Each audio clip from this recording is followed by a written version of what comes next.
bạn phải nắng chút gì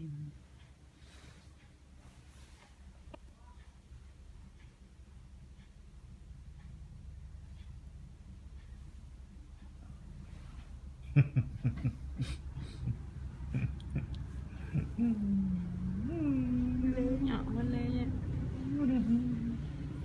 chứ mà bạn phu phu má.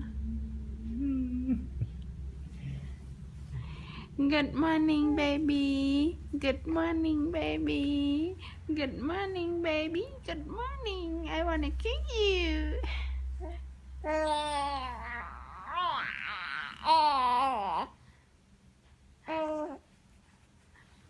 Good morning baby, good morning baby, good morning baby.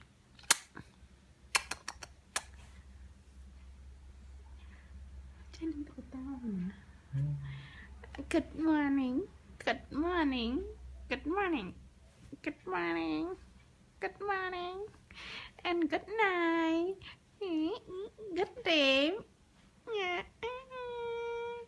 Good dream. Nè baby mơ mới nè.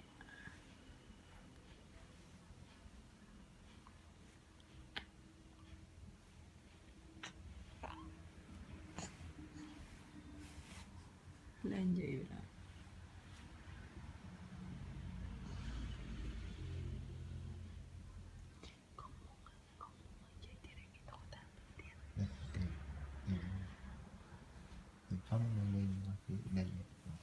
Đã mong má muốn á, cũng phải hết á. Vô mơ trên ai. Thà lên tao vô mong màu hử mẹ.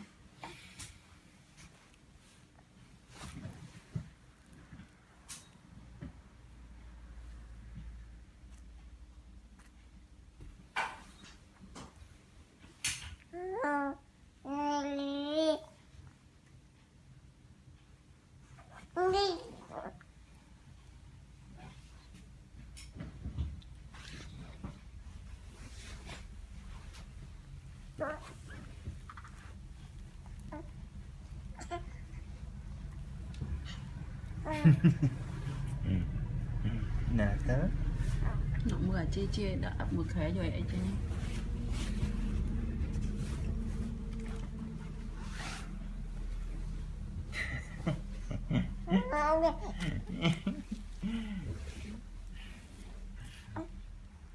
bông bạc thì nên